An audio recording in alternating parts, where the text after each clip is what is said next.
So God bless everyone.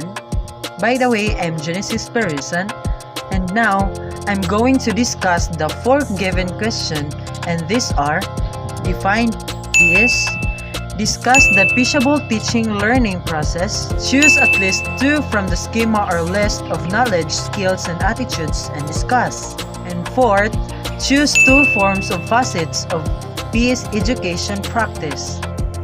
What is peace? Peace is a state of harmony characterized by the lack of violence, conflict, and the freedom from fear of violence. Peace is very essential for the progress of humanity, and when people are able to resolve their conflicts without violence and can work together to improve the quality of their lives. So next, the teachable teaching learning process. So this is the teachable teaching learning process. This means that learning process utilized on peace education is holistic and tries to object the cognitive, effective, and active dimensions of the learner. As usual procedure included introduction of field event, how knowledge on reinforced knowledge, posing valuing questions, and using discussion and other participating method to cultivate concerns, eliciting challenge, and encouraging appropriate personal and social actions. I choose two from the schema or list of knowledge, skills, and attitudes. So I choose self-respect and gender equality. Self-respect, having a sense of their own worth and sense of pride in their own particular social, cultural, and family background, as well as a sense of their own power and goodness, which will enable them to contribute toward positive change. Receiving respect from others is important because it helps us to feel safe and to express ourselves. Being respected by important people in our lives, growing up teaches us how to be respectful toward others. Respect means that you accept somebody for who they are, even when they're different from you or you don't agree with them. Respect in your relationship builds feelings of trust, safety, and well-being. Next is gender equality. Valuing the right of women to enjoy equal opportunities with men and to be free from abuse and exploitation. Gender equality is when people of all genders have equal rights, responsibilities, and opportunities. Everyone is affected by gender inequality: women, men, trans, and gender diverse people, children, and families.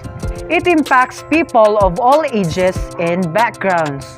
Gender equality is very important because it prevents violence against women and girls.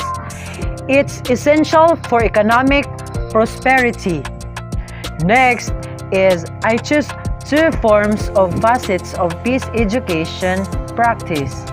First is human rights education and global education.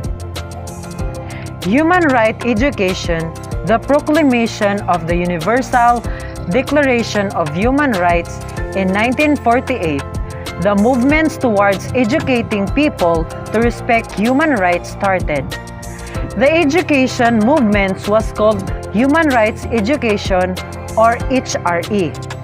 B.T. Riordan in 1995 notes that HRE definitely contributes to peace, the enjoyment of the fundamental human rights and freedoms by the people provide the foundation for non-violent social order.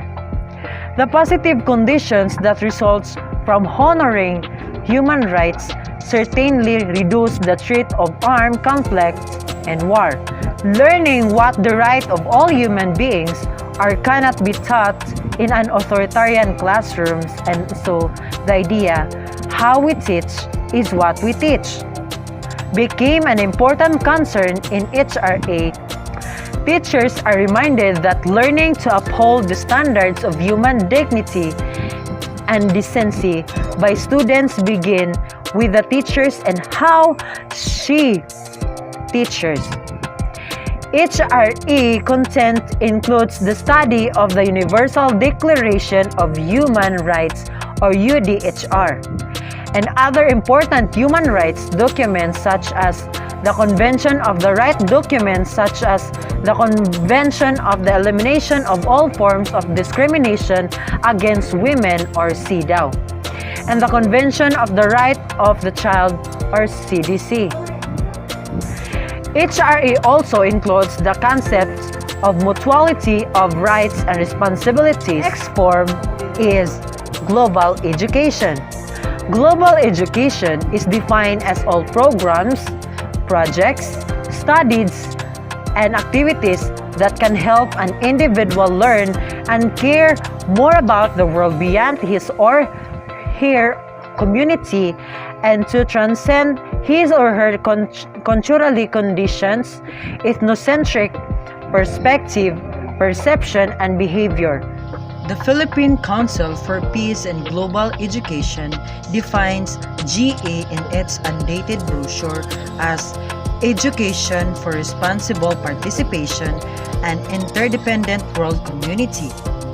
It enumerates 3 themes and perspectives. GA is human value centered. It is affirmed that core value and universal principle of the worth and dignity of humans. GE is world-oriented. It involves understanding and identities are members of globally interdependent system, ecological, social, economic, and technology. GE is future-oriented. It is concerned with the creation of a preferred future.